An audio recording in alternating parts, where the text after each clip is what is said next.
Ah ouais, super. Je sais pas pourquoi il met toujours un peu de temps. Top. Ah, ça va, bonsoir. Euh, donc,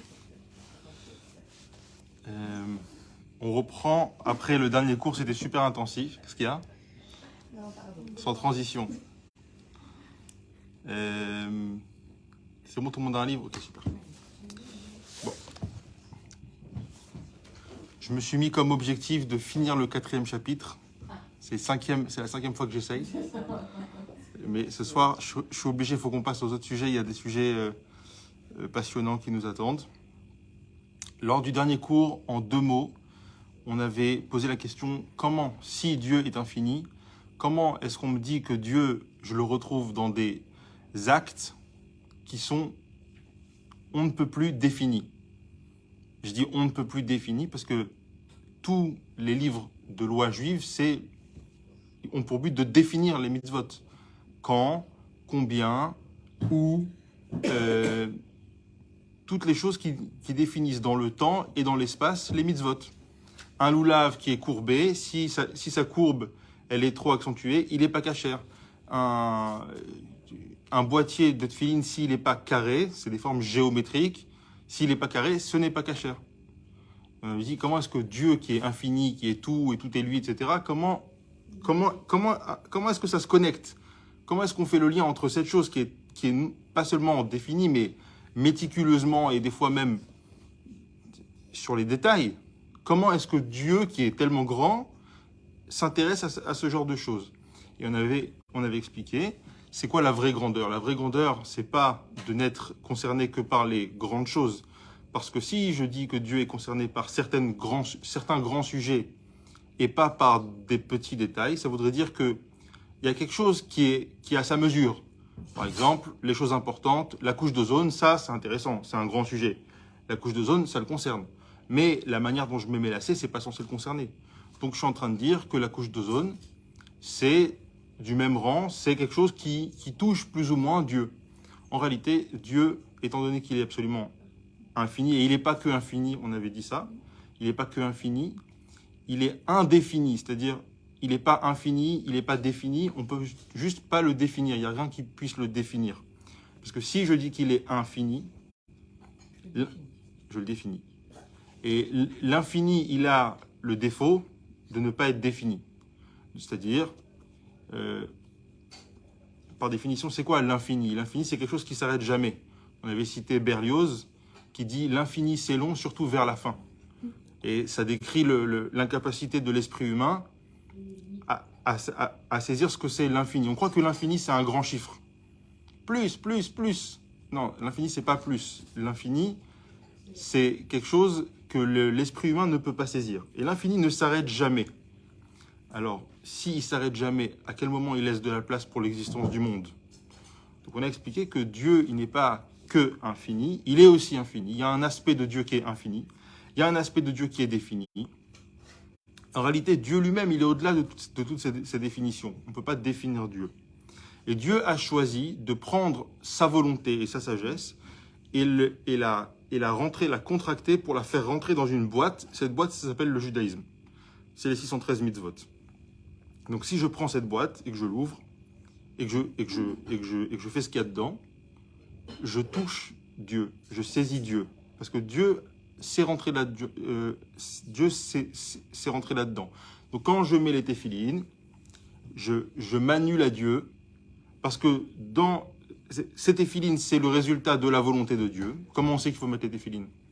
C'est pas quelqu'un qui s'est levé un matin et qui dit j'ai rêvé, comme d'ailleurs dans les autres religions. Le judaïsme, c'est la seule religion. D'ailleurs, j'aime même pas utiliser ce mot religion pour le judaïsme. Le judaïsme, c'est pas une religion, c'est une révélation. Mais disons que le judaïsme, c'est la seule religion où il y a eu une révélation en face de millions de personnes. Comment c'est que le judaïsme, c'est vrai? Peut-être que nous, on étudie la Torah juste parce qu'on est né dans une famille juive.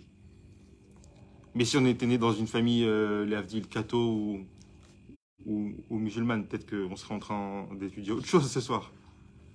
Alors, est-ce que c'est quoi? On est juste endoctriné comme tous les autres?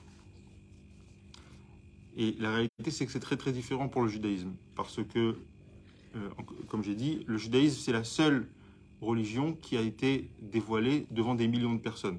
À savoir que le peuple juif, il a jamais, tout au long de l'histoire, il n'a jamais été moins que 2, 3, 4 millions de personnes.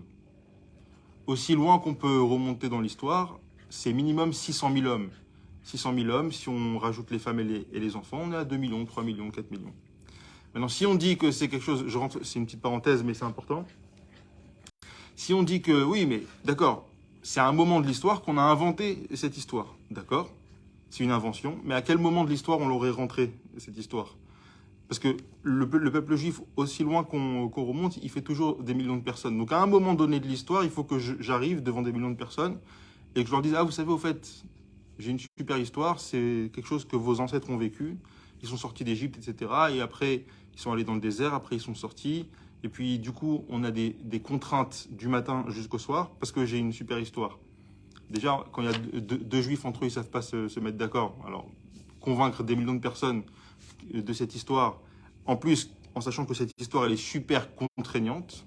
On n'a pas le droit de manger ci, on doit donner 10% de ça, on ne peut pas aller avec sa femme quand on veut, on ne peut pas faire quand on veut. C'est que des contraintes. Bon courage à celui qui est assez fort pour inculquer ça à des millions de personnes. Ça, c'était la petite parenthèse. Si vous avez des questions, allez-y.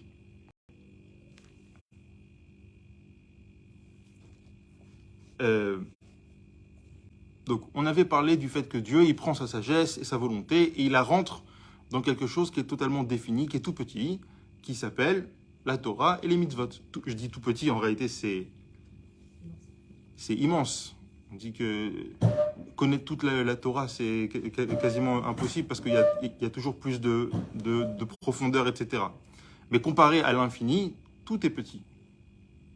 N'importe quel chiffre divisé par l'infini, c'est 0.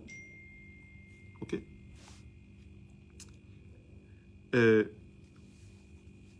L'explication qu'il avait donnée, c'est Bemakom shiata motse gdulato shel hakadosh baruch hu sham ata motse anventanuto.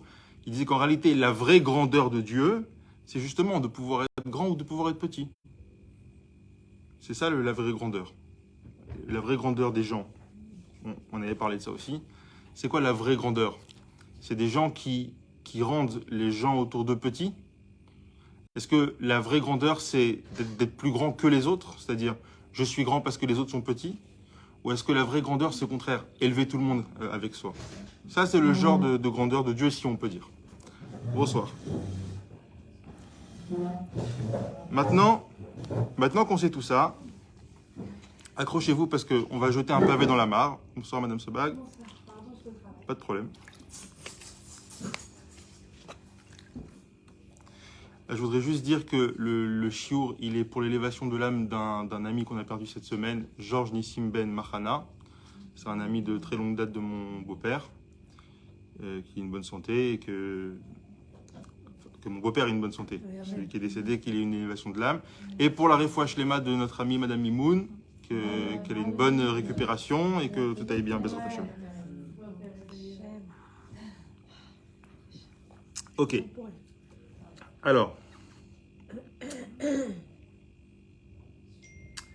Voilà. Vous êtes prêtes parce que vraiment là on va...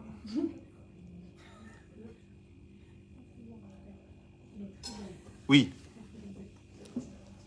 Pourquoi est-ce que Dieu fait tout ça? On avait dit.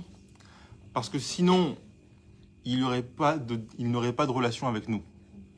Si il descend pas de son, comment on dit, de son arbre, de son quoi? Ouais, non mais il y a une expression, je crois. En tout cas, en hébreu, on dit s'il descend pas de son arbre, de son cocotier, voilà.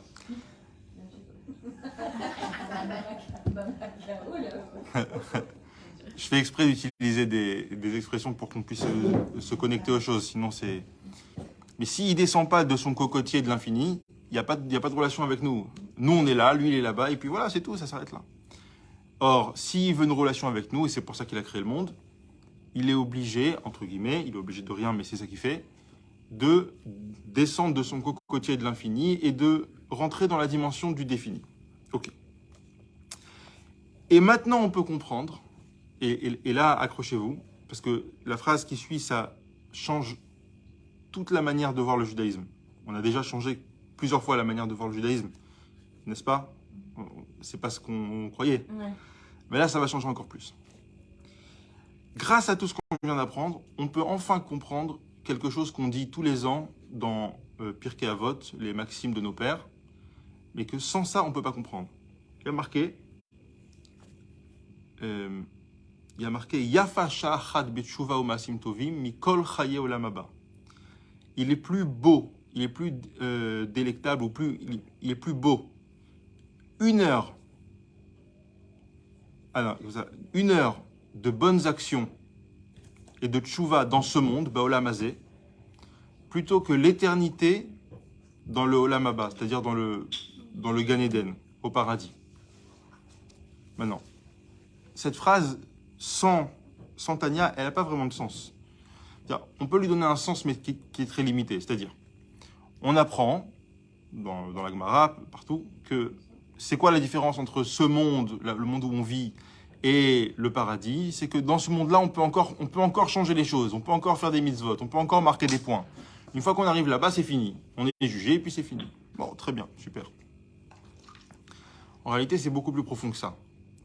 Comment je peux dire que c'est plus beau, une heure, un moment, un instant, dans ce monde, en faisant tchouva et en faisant des bonnes actions, c'est plus beau que l'éternité au paradis, en sachant qu'il y a des gens, sans se moquer, mais il y a des gens pour qui le judaïsme se résume à travailler pour son paradis.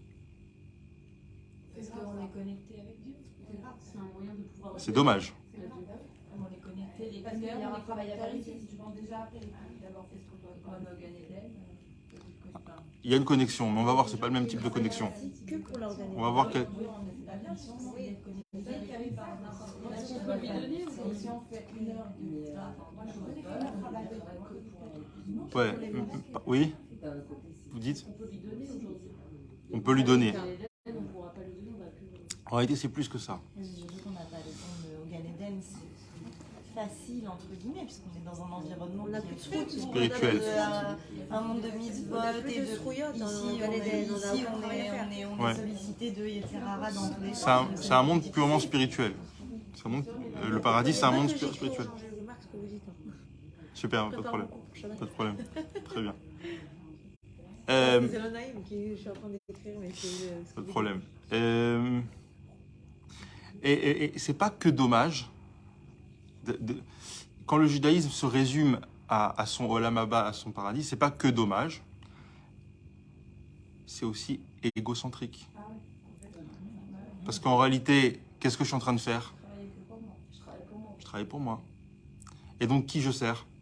Moi. Et donc, mon judaïsme, il se résume à moi. Moi.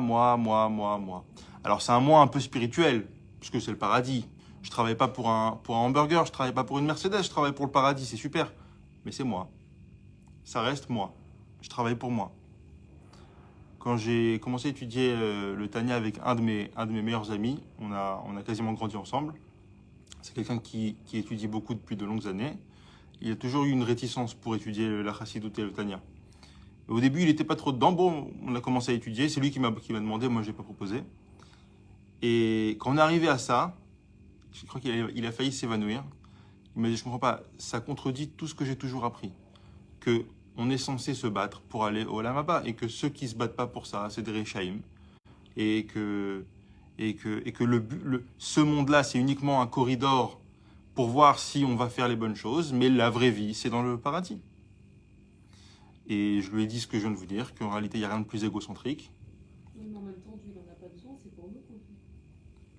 C'est-à-dire? C'est pour l'autre. Tous ces massives et ces... C'est pour l'autre. Ah, vous étiez là la semaine dernière? Non. Bah, ça se voit.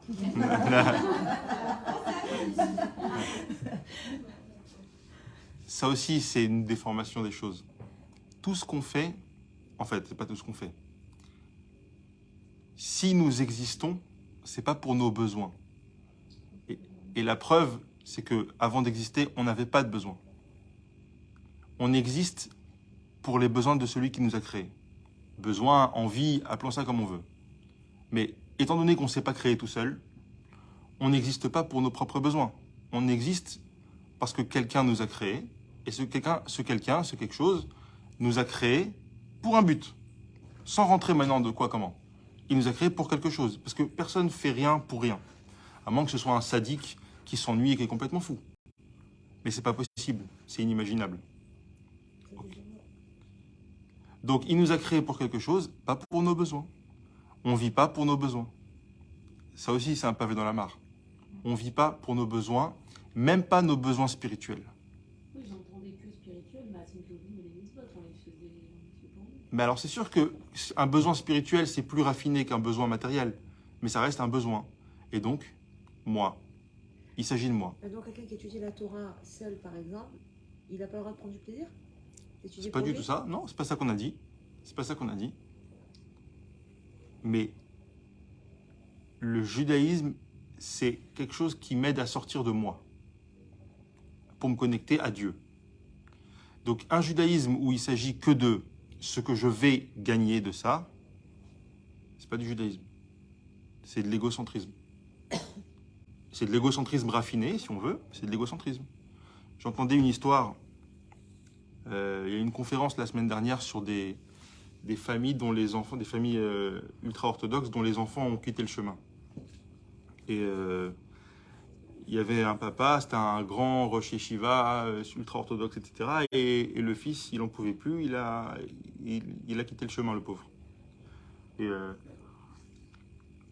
ils sont allés voir des conseillers et tout ça. Et le conseiller, il leur a dit, il a dit au père, il a dit, il faut que tu passes du temps avec ton fils. Et il faut t'arrêtes de lui parler, de lui faire la morale du matin au soir. Passe du temps avec lui dans ce que lui, il aime. Arrête de forcément vouloir le tirer vers ton monde à toi, tes livres à toi. Si tu vois que ça le repousse. Lui, ce qu'il veut, c'est un père. Il cherche pas forcément un rave. En tout cas, pas toujours. Des fois, il a besoin d'un papa. Alors, fais ce qu'il aime. Va faire du vélo avec lui. Alors, il a dit, du vélo? Du vélo? Moi, je vais aller faire du vélo? Mais tu veux que j'aille en enfer? Et le conseiller, il a ri jaune. Il lui a dit, tu te rends compte de ce que tu es en train de me dire? Ton fils, il est meurtri. Il a besoin désespérément d'un père. Il en a tellement besoin qu'il est prêt à renier tout ce qu'on lui a dit depuis qu'il est né pour exprimer le fait qu'il a besoin d'un père. Et toi, tu es en train de penser à ton petit lit douillet dans ton Olam Haba. Tu es en train de penser à toi, tu es égocentrique. Il n'y a rien de plus égocentrique que ça.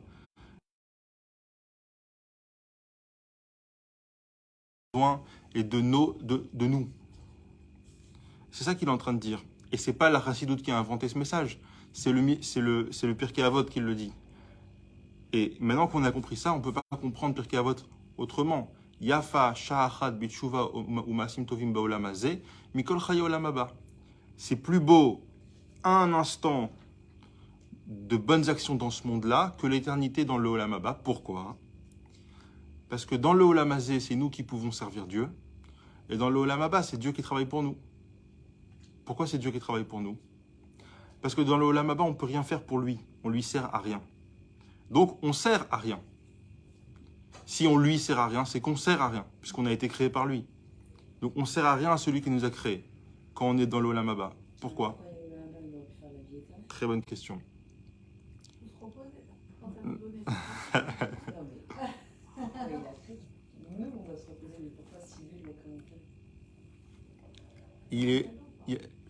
Tous les mondes spirituels, ils sont obligés d'exister parce que sans monde spirituel, il ne peut pas y avoir de monde matériel.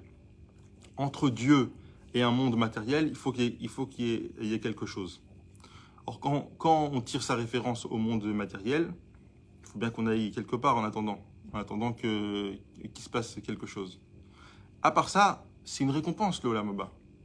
On n'est pas en train de renier. Ça existe, c'est une récompense. On veut tout ça. On n'est pas en train de dire qu'on n'a pas envie d'y aller. Et c'est marqué qu'il n'y a pas plus grande délectation, plus grand plaisir que le Olam Haba. Pourquoi? Parce que c'est marqué un tout petit peu plus loin, qui n'est ni misi vashrina. Qu'est-ce qu'on fait dans l'Olam Haba? On se délecte de la lueur de la présence de Dieu. On se délecte de la lueur de la présence de Dieu. Il n'y a pas plus grand plaisir. C'est un plaisir qu'on ne pourrait même pas expliquer. D'ailleurs, tous ceux qui essayent d'expliquer le plaisir du Olam Haba avec des termes de ce monde-là, c'est absolument ridicule, parce que justement, c'est plus les mêmes termes. On est en train de parler de termes spirituels. Donc c'est la plus grande récompense qui puisse exister. C'est le plus grand plaisir qui puisse exister. Et on veut tous aller là-bas. Mais il faut faire très attention de ne pas résumer sa vie à ça. Parce que ça, c'est nous. C'est ce que nous, on reçoit. C'est notre récompense. Mais ça ne donne pas de sens à notre vie. Et c'est surtout pas ça le sens du judaïsme et le sens de la vie. Un petit peu dans le texte, et après on continue, ok?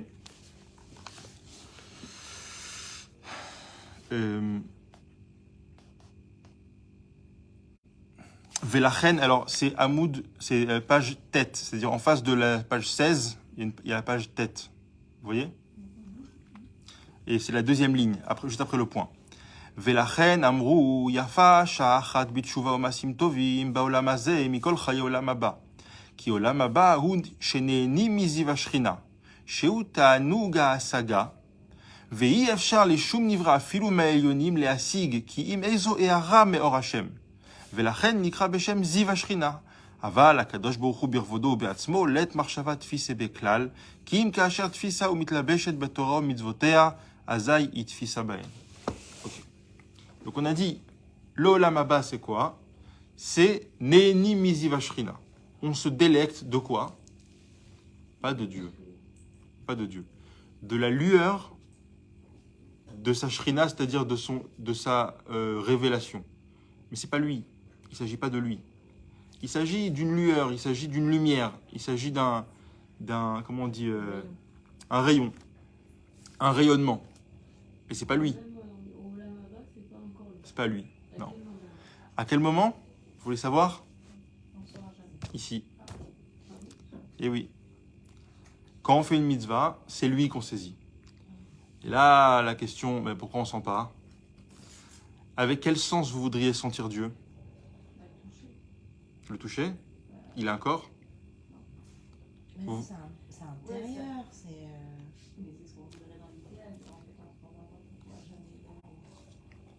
Il n'a pas d'odeur, il n'a pas de... On ne voit pas, on ne touche pas, on ne... C'est ce qu'on disait la dernière fois, on n'a pas que 5 sens au final, on en a plus que ça. C'est vrai. Des sens plus développés que ça. C'est pour ça que ça existe, les expériences spirituelles très très fortes, ça existe, mais on ne peut pas les décrire on peut pas les limiter à des mots ou à nos 5 sens. On ne peut saisir Dieu que par la corde qui nous envoie.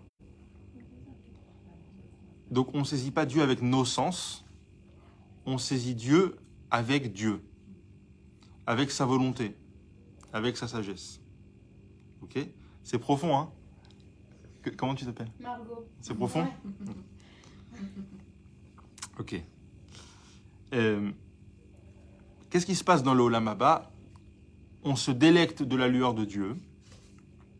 C'est quoi on se délecte? Ça veut dire on arrive finalement à saisir quelque chose de Dieu. Waouh! On arrive à saisir.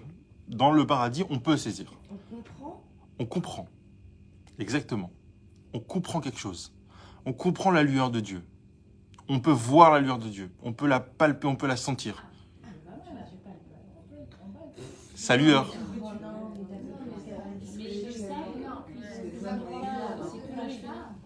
Ouais.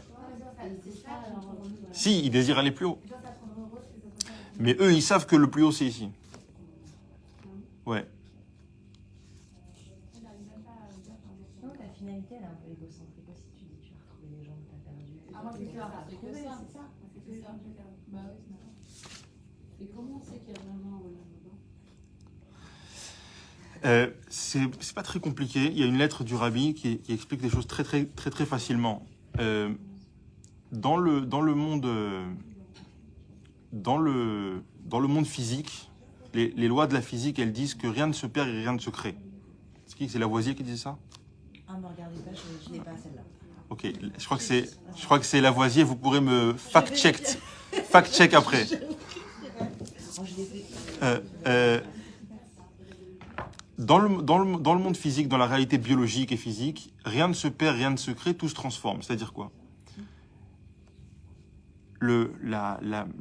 L'existence de la matière, elle change jamais. Ça veut dire, par exemple, je vais prendre un exemple tout simple, l'eau, elle disparaît jamais. Ou elle devient fumée, ou elle devient buée, ou elle devient glaçon, mais elle disparaît jamais. un corps humain, en réalité, il ne disparaît pas. Il devient poussière, il devient de la terre. Mais cette terre, ça devient des minéraux qui rentrent dans les plantes, qui sont mangés par des vaches, qui deviennent de la viande. La viande est mangée par des hommes.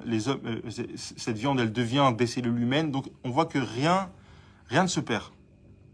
Et ça c'est dans le matériel. Maintenant, aujourd'hui, on sait, même la science, elle est d'accord avec ça. Quoi?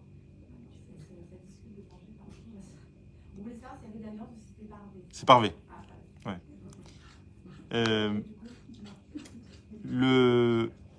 Aujourd'hui, tous les scientifiques sont d'accord pour dire que la matière, elle émane de l'énergie. Et avant, on croyait que c'était le contraire. On croyait qu'il y avait de la matière. Et en résultat de la matière, il y a de l'énergie qui se crée. En réalité, aujourd'hui, on sait que c'est le contraire. C'est d'abord de l'énergie qui crée de la matière. Pourquoi je dis ça? Parce que si quelque chose est vrai au niveau de la matière, il est forcément vrai au niveau de la racine de la matière, c'est-à-dire de l'énergie. Or, l'âme, c'est une énergie. Si la matière ne disparaît jamais, l'âme, à plus forte raison, elle disparaît jamais. C'est-à-dire, dans d'autres mots, un corps peut mourir, oui. Mais est-ce que la vie peut mourir? La vie, par définition, elle est vivante. La vie ne peut pas mourir. Or, l'âme, c'est la vie qui anime le corps. L'âme ne peut pas mourir. On ne pourra jamais vraiment savoir si quelqu'un meurt, on ne sait pas si on ne saura jamais vraiment si pour lui il y a un après. C'est quoi? Il y a plein de gens qui ont vu des choses. Est-ce que c'est pour jamais reculer? C'est quoi mort? C'est plus de vie. C'est-à-dire qu'à un moment donné, il y avait de la vie, et juste après, il n'y en a plus. Elle est passée où? Elle est morte? La vie ne peut pas mourir. Là, comprendre, c'est dur de se dire qu'en fait, les gens, on ne sait pas, on n'a pas de retour de. Il n'y a pas de retour. Non, parce que T'as pas de nouvelles. Je disais ma mère, ils sont jamais revenus, c'est qu'ils doivent être bien. On ne sait pas. c'est dur de passer sur un espoir d'espérer que notre vie, de les revoir. Faut être vraiment dur pour être toi-même. Au contraire, c'est ce qui motive plein de gens aussi à être croyants. Ouais, bien sûr. Madame Saada, si la vie, c'est uniquement le fait que les cellules, elles bougent dans le corps, alors finalement, ça n'a pas grande valeur. C'est juste un ramassis de cellules qui se sont unies les unes avec les autres et qui ont fait un corps qui devient intelligent, etc. Mais on sait bien que c'est pas ça. On sait qu'il y a une vie qui anime le corps. Or, la vie, elle peut jamais mourir parce que par essence, elle fait vivre les choses. C'est juste que la vie, elle est plus dans ce corps-là. Mais cette vie-là, elle n'a pas disparu, elle ne peut pas disparaître, puisque même le matériel ne disparaît pas. Même le corps, il ne disparaît pas, il devient autre chose. Rien ne se perd, rien ne se crée, tout se transforme. C'était la petite parenthèse. On continue. Vous voulez bien qu'on continue? Ça va vous?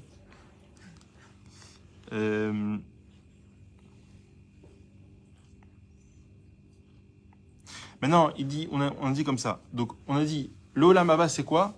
On se délecte, on comprend, on saisit Dieu. Non, pardon, on saisit pas Dieu, on saisit la lueur divine. Mais Dieu, il n'y a rien qui peut le saisir. Il n'y a aucun outil qui peut le saisir. Ça se trouve, il y a encore d'autres étapes après. Il y a encore. Mais Dieu lui-même, l'essence de Dieu, On ne te le dira jamais en fait. on ne peut pas saisir Dieu. Sauf, on ne peut pas saisir Dieu, sauf là où lui, de lui-même, il nous donne la possibilité de le saisir. En fait, on le saisit plus ici qu'en haut. À 100%. On le saisit plus ici qu'en haut. Et c'est ça le pavé dans la mare dont je vous ai parlé. Parce que généralement, on a l'habitude de penser que Dieu il est plus accessible au Gan Eden. Et que ici, c'est obscur. Dieu, c'est absolument obscur. Là-haut, oui, c'est le monde de Dieu. Là-bas, il est chez lui. En réalité, non. C'est tout à fait le contraire. Ici, il est beaucoup plus présent. Elle a raison, Shaina. Dans ce cas-là, pourquoi pas mieux le servir et le ressentir? Pourquoi on n'aurait pas la vie éternelle, en tout cas la vie beaucoup plus longue que celle qu'on a actuellement? Pourquoi ça s'arrête alors du coup? Pourquoi ça s'arrête jeune? Pourquoi Non, alors, il y a deux questions. Il y a la question pourquoi est-ce qu'on ne peut pas le servir dans un monde spirituel où tout est plus facile? Et il y a pourquoi est-ce qu'on vit pas plus longtemps? On vit pas plus longtemps, je la mets de côté cette question. J'ai pas de réponse. Il y a des réponses, mais j'ai pas de réponse. À une époque, on vivait plus longtemps. Aujourd'hui, on vit ce qu'on vit. Apparemment, ça suffit pour faire le travail qu'on a à faire. Parce qu'on ne vit que le temps dont on a besoin pour faire son travail. À partir du moment où on a fini son travail, il n'y a plus besoin d'être ici. On est ici pour une mission. Maintenant, pourquoi est-ce que Dieu ne nous a pas mis en mission dans un monde spirituel? Parce que dans un monde spirituel, il n'a pas besoin de nous. Dans un monde spirituel, il n'a pas besoin de nous. Il a besoin d'un agent dans un monde.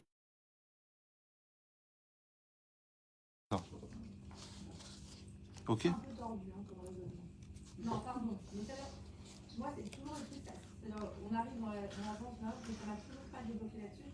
Je trouve des fois, chez Dieu, c'est grave ce que je vais dire, mais une forme d'espèce d'égocentrisme, des trucs qui, je trouve, genre de vouloir régner sur un monde, de vouloir être comme un père, mais finalement de faire des épreuves qui sont insurmontables, je trouve des fois, même plus on avance dans le cours, en train de dire à Shaina, des fois, ma Emina, elle était très bien, mais en fait, plus on avance, plus des fois, non, c'est pas contre vous. Ça veut dire qu'on se pose des questions auxquelles peut-être on s'était jamais posé, et du coup, des fois, c'est vrai, je me dis, finalement, ok, c'est super, il a fait tout un monde, mais au final, nous, on n'a jamais rien demandé, on nous met là, dans des épreuves qui sont des fois insurmontables, ok, avec nos petits yeux, on recule, on peut voir, c'est la vie, on peut trouver toutes les excuses du monde. Je trouve que des fois, c'est vrai que c'est dur. C'est dur. C'est pas Très bien. aussi facile, aussi joli qu'on veut le dire. Dans la vie de tous les jours. Vous posez. C'est pour ça que quand enfin, si c'était si simple et tout, on aurait paradis sur terre, Voilà. on ne demanderait pas le Mashiach. Mais le Mashiach, c'est la finalité de la création du monde. Et si c'était le Gan Eden sur terre, on ne demanderait pas le Mashiach. Alors qu'on est né pour demander le Mashiach. On a besoin de lui, et malheureusement, c'est à travers les épreuves qu'on Alors, a besoin. moi, je pourrais carrément me dire, bon, qui nous dit que ça va faire quoi? Mon grand-père, il priait pour ça il y a 50 ans. Il disait, Alors, c'est demain. Madame Sebag, 1000 ans qu'on prie pour ça. ça, cette question, c'est des très très bonnes questions. Je sais que c'est dur ce que je dis. C'est pas dur, c'est pas dur, c'est des très bonnes questions. C'est des questions qui sont bonnes, mais c'est des questions qui existent parce qu'on n'a pas compris c'est quoi hein, le terme d'Irab et Tartonim. Quand on dit Dieu il veut une résidence dans un monde si bas, nous on s'imagine qu'il veut une villa 6 pièces avec piscine dans un quartier à côté. Non, une résidence dans un monde bas, c'est une résidence chez nous, ici et là. Ça veut dire que quand Dieu il crée le monde parce qu'il veut un lien avec vous. Il veut un lien éperdument avec vous. Et nous, et ça fait partie du jeu entre guillemets, comme on est dans un monde où il y a de l'ego, au lieu de penser à pourquoi j'ai été créé, on a tendance à penser à qu'est-ce que j'ai besoin. Et ce qu'on nous explique ici, c'est qu'en réalité, on n'a aucun besoin. On n'a aucun besoin. C'est quelqu'un qui a besoin de nous. Ça marche à l'envers. Et quand on dit que Dieu il veut une résidence dans un monde qui est bas, c'est une relation avec nous. Il veut un lien avec vous, il veut un lien avec vous et avec chacun. Ok? J'aimerais je sais qu'il y a encore beaucoup de questions, c'est pas grave, c'est bien d'avoir ce genre de questions. C'est bien, c'est pas des questions. Oui, Margot. Par exemple, j'arrive pas à comprendre que quand par exemple il se passe quelque chose et qu'on dit que genre Hachem il envoie l'épreuve parce que il l'envoie et que On a la force de c'est la voilà, surmonter. j'arrive pas à comprendre comment il peut envoyer ça alors que c'est un truc enfin on peut pas et j'arrive pas à comprendre. Ah oui, si on aime quelqu'un, c'est ce que je dis, si on aime quelqu'un, on peut pas envoyer des preuves comme ça. J'ai du mal à penser Ok. qu'il nous aime, quoi. Moi aussi, je suis un peu dans ce truc-là. Ok, c'est une très bonne question aussi. C'est pas le sujet du cours, mais c'est pas grave, on fait une petite parenthèse. Et vous me pardonnerez si je prends encore 10 minutes à la fin, ok? Déjà, il faut savoir une chose, c'est qu'on n'a pas réponse à tout.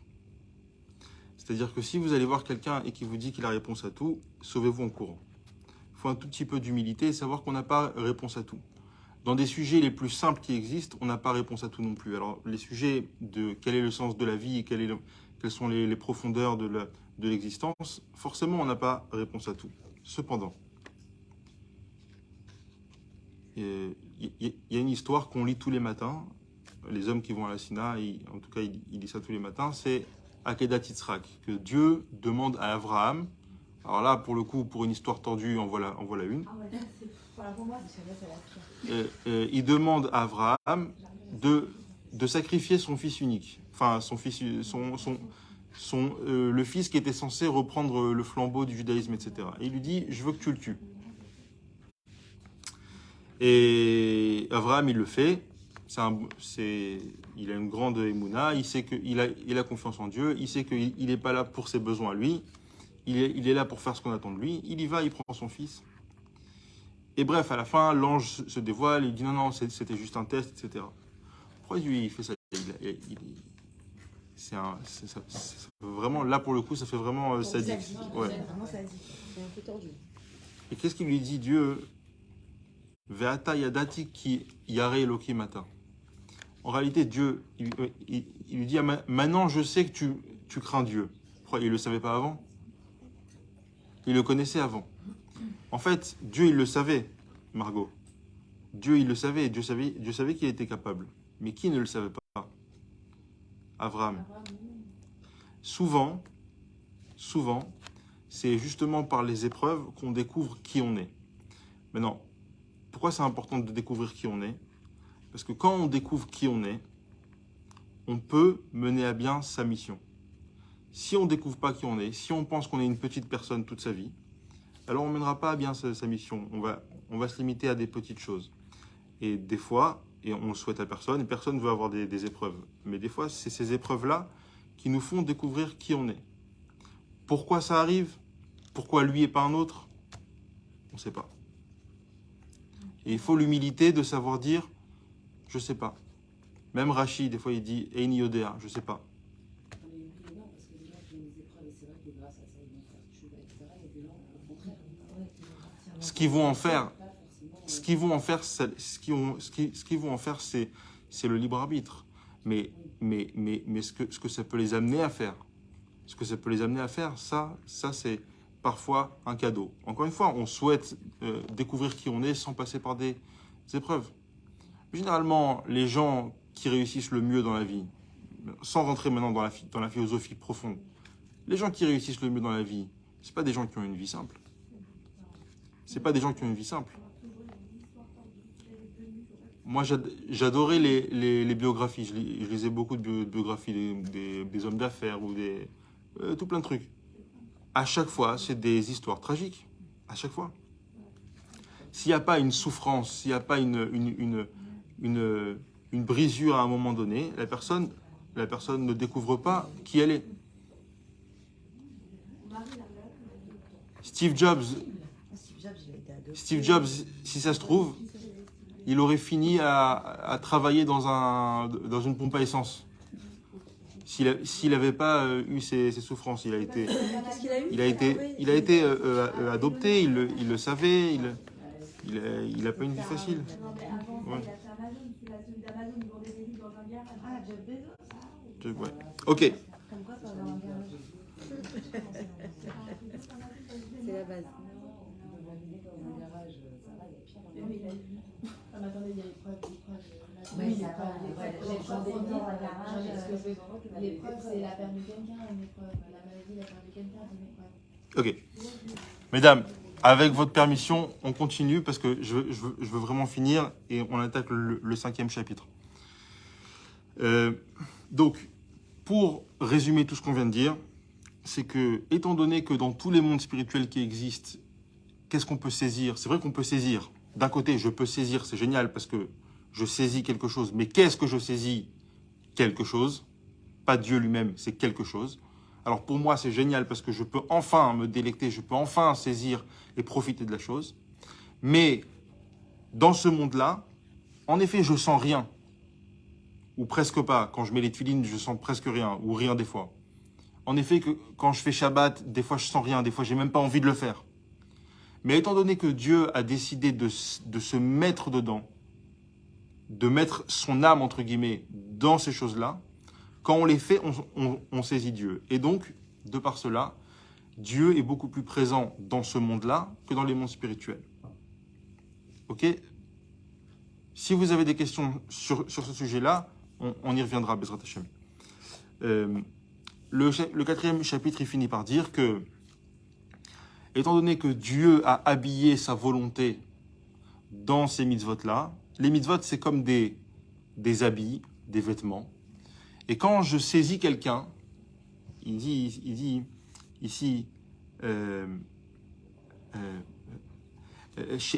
En efresh bemalat itkarvuto vedveguto bameler ben mechabko keshu lavush levush echad ben shu lavush kama levushim meachar sheguf ameler betocham. Il n'y a aucune différence. Quand je saisis quelqu'un dans les bras, il n'y a aucune différence s'il a un tricot, 2 tricots ou 3 tricots ou même une doudoune. Ça change absolument rien. Si quelqu'un vient et me dit c'était bien de prendre la doudoune dans les bras, je dis mais j'ai pas pris la doudoune, j'ai pris mon fils. Non, t'as saisi une doudoune, tu as touché une doudoune. Oui, mais dans la doudoune, il y avait mon fils, je m'en fous qu'il y avait une doudoune. Eh bien, c'est exactement le même concept. Quand je fais une mitzvah, en effet, je ne touche pas Dieu, parce qu'on ne peut pas toucher Dieu. Je touche un vêtement. Mais dans ce vêtement, il y a Dieu. Alors qu'est-ce que je m'en fous? Qu'il y a une doudoune, qu'il y a un vêtement. Il faut savoir que dedans, il y a Dieu. Maintenant, on peut comprendre la grande joie qu'avaient certaines personnes en faisant des mitzvot. Parce qu'ils avaient la conscience qu'ici réside non pas une lueur de Dieu, Dieu lui-même, tout entier. Ok? Il y a un nigoun du Admour Hazaken qui exprime cette idée. C'est que on parle de choses très, très, très, très élevées, mais au final, ça nous ramène à des actes très, très, très simples. Pourquoi? Parce que c'est ça la volonté de Dieu. C'est qu'il y a une aspiration vers le divin, mais que cette aspiration, elle se traduise vers quelque chose de très, très concret. Une mitzvah concrète, parce que c'est là-bas que Dieu se trouve. Et le nigoun, c'est Ke'aya letarog alafikei ma'im vehayu letotafot benenecha. Ke'aya letarog, c'est-à-dire telle une gazelle, tu aspires au spirituel. Mais comment est-ce que ça s'exprime? Vehayu letotafot benenecha. Et tu mettras les tefilines sur la tête. Quel rapport entre les deux? J'ai envie de parler de divin, j'ai envie de parler de Dieu, j'ai envie de m'envoler, j'ai envie de spirituel. Très bien, mais les tefilines. Il y a tout dedans. Les tefilines ou n'importe quelle autre mitzvah. Ok? Et Baruch Hashem, on finit le 4e chapitre. Et on commence le 5e chapitre, tout de suite. Il me reste encore un petit peu de temps. Ça va, vous tenez le coup? On commence tout de suite le 5e chapitre. Le 4e chapitre qu'on a étudié, c'est très très intensif. C'est-à-dire qu'il faudrait peut-être l'étudier 5 fois pour saisir tout ce qu'on vient de dire. Mais on a au moins à 4 reprises retourné toute notre vision du judaïsme. Vous êtes d'accord avec moi?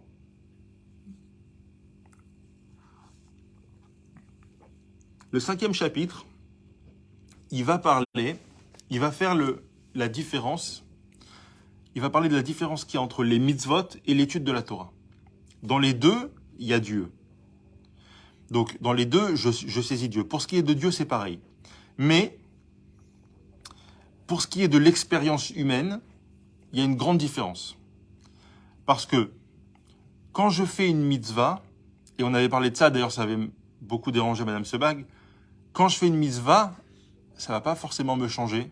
Et même très souvent, ça ne va pas me changer du tout. J'ai mis les tefilines. J'ai mis les tefilines. Je ne suis pas une meilleure personne forcément. On avait parlé de ça, vous vous rappelez? Ok. Il y a une expérience qui change un homme. Ouais. Et une femme aussi. Voilà. Vous voyez, pas tout n'est pas perdu.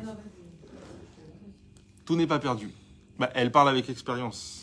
Il y a quelqu'un qui a changé chez elle, j'ai ouï dire.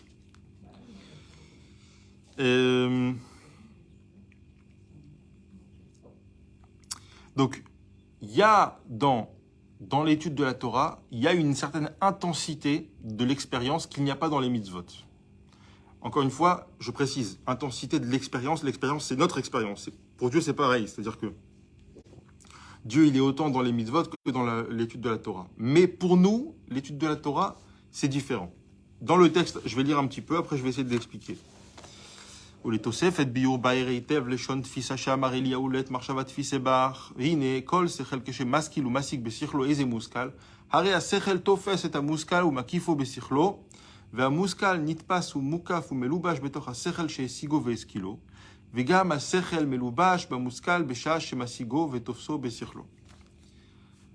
Il y a un phénomène qui se passe quand on étudie de manière générale, et on verra quand on étudie la Torah ce qui se passe. Qu'est-ce qui se passe quand on étudie un sujet? Il y a un sujet qui est extérieur à moi. J'arrive en CE1, je ne sais pas quand est-ce qu'on apprend ça. Pour la première fois, on me parle des multiplications. Avant ça, je ne connaissais pas. Donc, on me présente les multiplications. Mon cerveau, c'est la première fois qu'il a affaire avec ce concept-là.